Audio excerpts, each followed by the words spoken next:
Hey guys, coming back review for the series premiere of the new series on USA, Queen of the South, and this is season 1, episode 1, of course, the pilot, but Piloto, actually, it's called. It's not called pilot, it's called Piloto, which is actually really clever.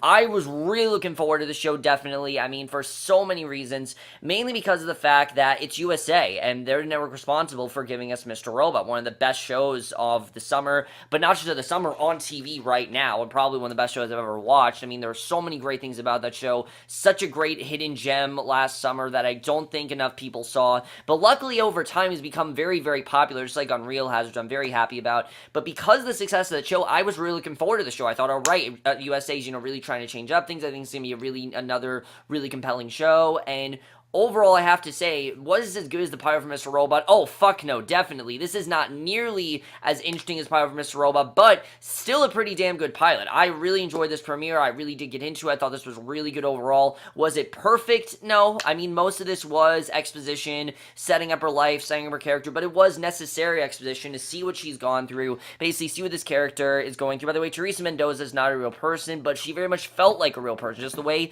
they fleshed out her character, you would think that she was a real person, and that's something that works really well here. Let's just get into this episode because there's a lot to talk about, and overall, I really enjoyed it. So, we start with Teresa talking about being poor in Mexico as she exits a helicopter, and she says that being rich is a lot better, and she runs the biggest drug empire in the Western Hemisphere. She's proof of the American dream. She says, don't judge, and we see that she's this huge queen pin, which is a legit thing. There are queen pins in the world, and she says the trick is to stay alive long enough to enjoy it. She shot, says it's been coming her way since Sinola, and basically, we've now seen that she's gonna die, which I guess that some people are gonna say, oh, it's anticlimactic, but this show is showing her rise and fall. We're gonna see her rise, and then eventually we're gonna see how she did die, and I think it's a good way to start, knowing that she died, knowing that she failed. I mean, most movies, about drug lords, they end with them dead, so it's not really surprising that she is dead, and already we know she's gonna die. Now, the rest of the show is gonna be how she died, and basically she says it's been a long coming, and we see her in Mexico, younger, changing money for tourists, and says Guiro, a guy from Texas, was her drug of choice. And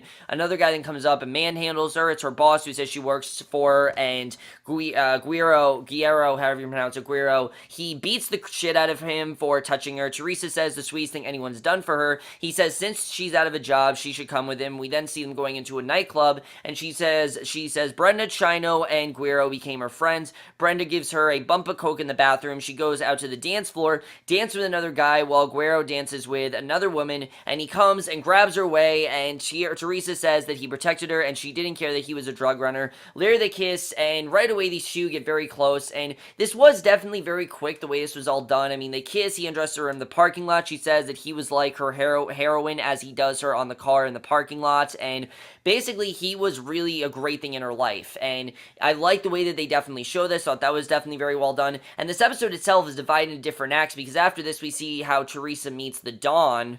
Basically, we see Guiro takes her to a cartel party, and she says on Christmas he took her to meet his godfather, and kind of like the Godfather in many ways, but it's a Spanish Godfather, so Don Epifanio, just picture, I guess, picture Marlon Brando, but like Spanish, I guess, that's the best way to describe it, because he very much reminded me of the Godfather, but again, he's, Spanish, so Guiro leaves her for a moment to go to see the Don, and Epifanio, I cannot pronounce these names, I'm sorry, they're just hard to pronounce. Epifanio tells his right hand, Cesar, about his political aspirations. When you don't have the accent, it's kind of hard to pronounce these names, I'm not gonna lie. And he says that he has to distance himself from the business. He says he will begin to hand over day-to-day operations to him, but is concerned because the guy's a bit wild. So Guerrero comes in and is warmly welcomed. He looks out the window, sees Teresa, and Epifanio goes to take a call from Camilla, and finally, a name I can actually pronounce, who says that she won't host his party. She tells him to come upstairs now. Brenda takes Teresa upstairs, but Teresa says, stop it, don't touch anything. Brenda goes into the bathroom, and Epifanio argues with Camilla, and Teresa hears them arguing. She says that she built this empire, and she's not going to walk away, and clearly, there's something going on here. He insists that he'll be governor of Sinola, and she says no. She helped build this empire, and now he wants rid of it. He doesn't want to be part of this anymore, and she says she's not a governor's wife. Epifanio says that this is about legitimacy, and says the business will still run, but without them at the helm, and he says once he's elected, they'll be more powerful. She asks Olani, says 1 or 2 years in the office, and Camilla says that he's asking her to stop doing the only thing she's good at, and she says that she got him the mess that he was, and if not for her, he'd be a dirt poor farmer still. So it's clearly a situation where she feels that they should continue this empire, he feels that they should end it. We don't really know what's going on here, but we're definitely drawn in. I like that we're kind of like a fly on the wall in the scene, just like Teresa overhearing it. She's intrigued, but she also doesn't know if she should really interfere what's going on, and she tells him they're expanding into Texas, and she'll take it, and he can have his election without her, and he says he'll provide her with products she needs, and he can think of it as Al money, and she says that Maria's packing for her, and Epifanio says that she'll be back. She says Ron hands him her ring, and she calls him farmer, says that he still uses the Ron fork, and Epifanio sees Teresa, says it's Camilla's fault, not hers, and he tells her to enjoy the party, and clearly you don't really know if he's telling the truth. It actually is Camilla's fault, and, from my view, it seems like it is kind of Epifanio's fault, but he tells her to enjoy the party. He'll be down soon. Teresa thanks him and goes. Brenda gushes about the fancy toilets, and then we go more into Teresa and Guiro. Basically, we see Teresa and Guiro moved up the ranks fast, and they were happy. We see she now lives in this very fancy house and is in very ritzy clothes, and this is really, when she was very rich. And she talks to Brenda on the phone, but then ends the call, and when she sees Guiro is home, it looks like he's in bad shape. He tells her that they were federals at the airstrip, and they opened up on them. He says that Susanna is gone, and he wants her to be prepared. We see a flashback then of Guiro giving her a phone, says if this phone rings, he's dead. He has prepped her with a go bag with cash and a passport, and he really is a sense that he might die, and she might have to take this bag if he does die, and he says this Noma can be traded for your life, says take it to Epifanio, and only not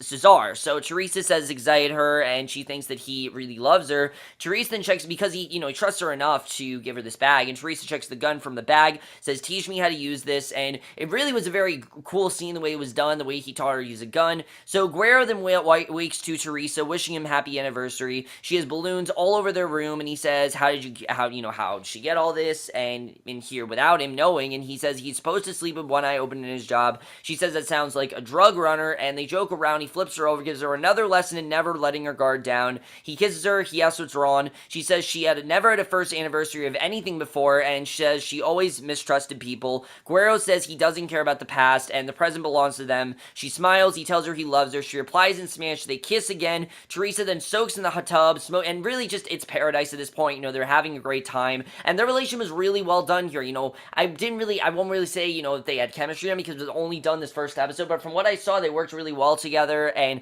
Teresa soaks in the tub, smoking a joint, watching Scarface. She says she was living in a dream, too good to last, and pretty much that all ends in this next scene.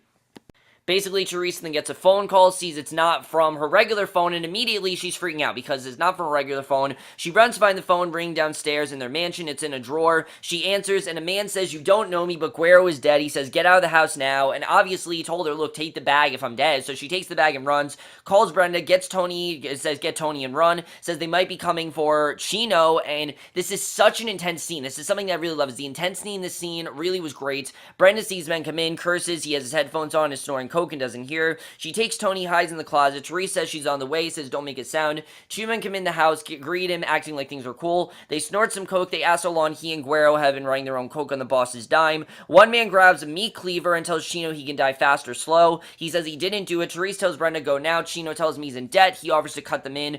Tony and Brenda climb down the balcony. Chino lies, says Brenda is gone to her mother's. They cut off some of his fingers. Now that is how you do something brutal. I mean, take that, feed the beast. That's how you do it. Teresa then tells Brenda, you can't look, just run, but she looks. She sees them shoot Chino in the head, and she runs, but they saw her, and Teresa loads them in the car, knowing that they could be the next one. I mean, obviously we know Teresa's not going to die, but this was a very intense scene. I think they did a really good job with it. So Teresa runs down one guy, then drives away, and a hail of gunfire, and, this hail of gunfire, and Brenda's sobbing, says they probably already knew about the safe house, and she snorts some coke. Teresa speeds along. Teresa lies to Tony and says his dad will meet them, and Teresa says Guiro told them that she could go to Epifanio, and some SUVs pull up, men with guns get out, open fire on the SUV. Teresa drives in, reverse, and crashes into a truck, and Brenda and Tony get out and run. Teresa runs the SUV, truck blows up, and such an intense scene. I really liked the way that was done, and definitely one of the highlights of this episode was that scene. That really was just a really intense scene, and that's something I noticed the show does really well, is it really handles intensity in a very good way, and I really appreciate the way that was done. I really did enjoy that overall. So basically, she goes for door to door begging for help, no one seems like they're gonna open the door, and someone finally does open it though, and she runs through a graffiti splattered door. Teresa runs through a parking garage all alone. She says she thought that she was out of the cold with Guiro, but was wrong, and she slips along a street in the dark and into an apartment building. She unlocks the door with the key that Guiro gave her, and she's in the safe house and sits down breathing heavily. And let me just say, one of the best parts of this entire episode was Guiro dying, because this really gives Teresa, the actress that plays her, which I can't think of her name right now, I'll tell you in a second when I talk about who plays her, but basically, it really gives her the chance to see her acting ability. She's all alone in this scene. It was really cool, and basically, she pulls up her shoes and shirts and pants for air. She's freaking out. She gets another shirt, grabs her bag, get out of the closet, and she pulls out the passport, snorts a bit of coke from the bag, and Teresa starts crying and then sobs hard, and she talks about how drugs kind of make her feel better. It's kind of like Mr. Robot in that sense, where this seems to make her feel better, but she's sobbing hard. She looks at the notebook that Guiro left her, and she opens it, flips through the pages. She hears a noise. Someone comes down, and some men with guns. She stares at them. One puts his gun up and asks what she's reading. He takes it from her, says that she must be tired from running, and she tells Gato she knows nothing, asks where he is,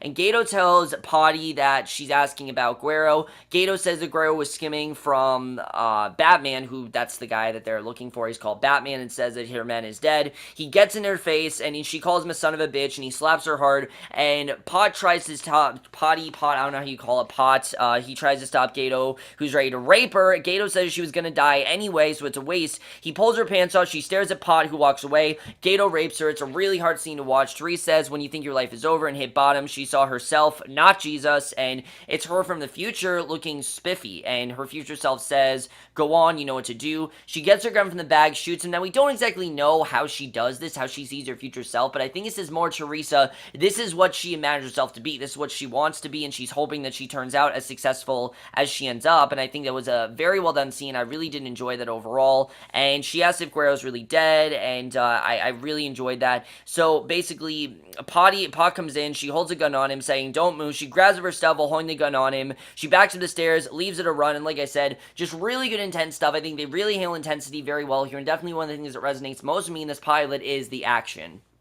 So she then calls Epifanio. I'm sorry, I can't pronounce his name. He comes for her. He's alone. She hits at first, but then comes to sit with him. She asks if Guiro's really dead, because she's heard that he's dead, but also it's from all the enemies. It's from all the people that want to go after them. So she's wondering, are they just saying this to threaten her or scare her? Because she really needs to know if he's actually dead, and he says that he is. And it's really sad, because you saw this, she was able to settle down. She was able to have this life with him. Now, is it a bit rushed? Yes, but do I care? Oh, yeah, because she totally had this life.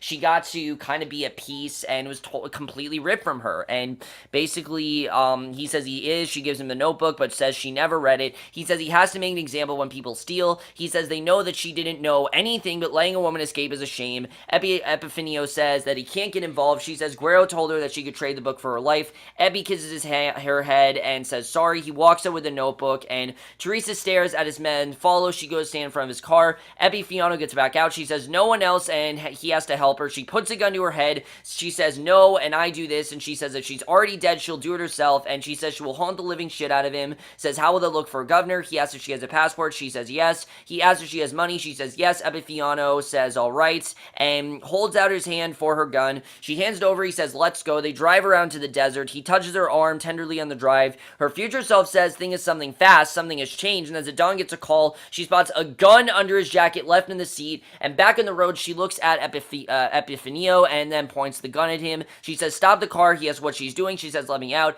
The Dawn says she's safe, but she insists. She shoots the driver when he won't stop the car. They drive off the road and crash, and really crazy the way it was done. I mean, obviously she's trying to get out of there, but she then comes to, and it's a light, and she crawls out of the car whimpering. The SUV is flipped over on top, and she crawls out dragging her leg with the gun still in her hand, and Epifanio is alive and asks for her help, and she says if you leave me now, you'll die. And we know obviously she's not going to die, but in this scene, it's just really well done. He says, help me, I'll protect you. Teresa gets closer, and he says, come on. She comes closer, he holds out his hand, and she grabs her bag and the notebook. She limps back, looks at him, then walks away, leaves him in bad shape. She limps through the desert and struggles with her injured leg. She comes upon a tire shop down the road. The old man looks at her warily, and she gets some water from the fountain and then throws it up. He pours her some tequila, drops in a small scorpion, and really weird the way that was done. The clear liquid turns amber. He soaks a cloth in and then treats the wound on her leg. leg. She moans in pain. He pours her a shot of tequila and tells her that to drink it fast. She does. She limps in the bathroom to clean up. Hears car doors slamming. She hides the notebook in the bathroom. Two men come and grab her. They shove her into a van, drive her away. She comes to being carried through a drug workhouse, and really this girl can't catch a break. I mean, really,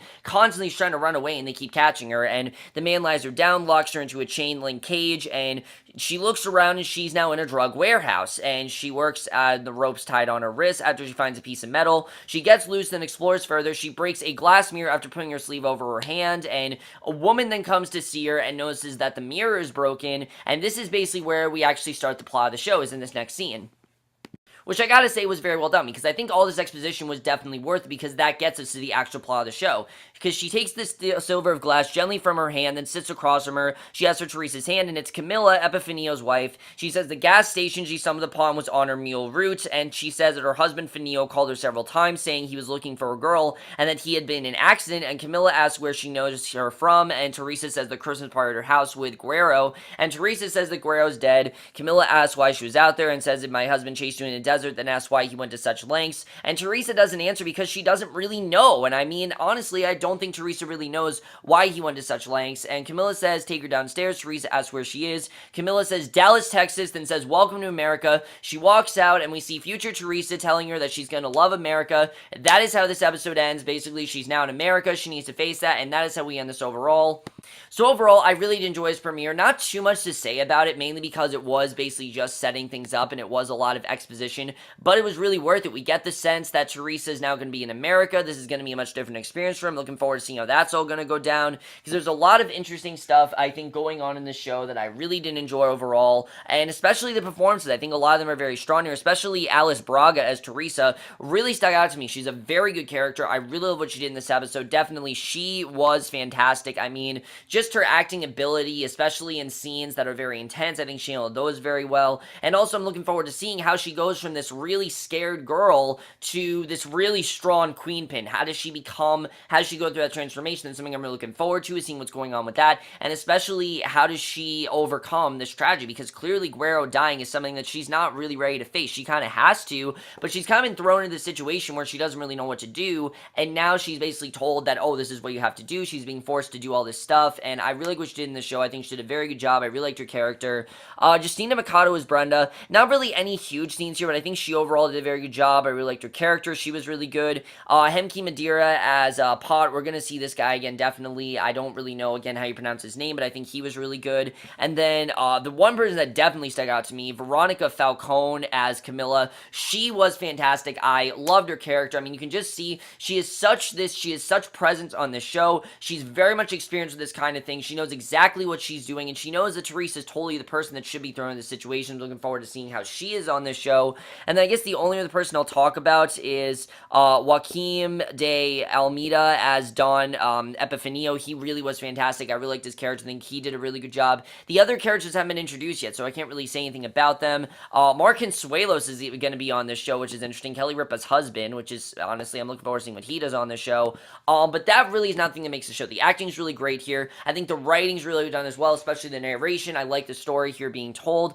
This episode didn't necessarily, I definitely was hooked. I definitely was into it. I really enjoyed it. Am I saying that I'm hooked on the show? No, this is definitely one of the best pilots I've seen in the summer. I definitely say it. I think the top three have been Preacher, Outcast, and Queen of the South. Definitely those have been the three best pilots. And this is definitely, you know, like I said, the three best pilots. Definitely, I really enjoyed this episode. But I think the thing that really makes the show, and the thing that really made this episode, was the action. The action in the show is amazing. There were so many great scenes here. I was really on the edge of my seat several times this episode. Even though I knew that the main character was going to survive, I still was kind of worried for her, because I didn't really know what was going to happen here, and especially we know she's going to die. How does she end up dying? How does she become so powerful, and how does she become the woman that she's seeing? Because obviously her future self is who she ends up becoming, so how does she end up becoming like her future self? Something I'm really looking forward to. I think that's going to be very interesting to see. My main problem with this show, and it's not because, you know, oh, I'm going to say, oh, it's not as good as Mr. Robot. The thing that made Mr. Robot so interesting is that those characters had so many interesting things about them. Teresa right now, there's not really much else going on there except, oh, she was an innocent girl that was thrown into this situation, and that's basically how she ended up where she was. I mean, it's a good way to start, definitely, you know, how she started from,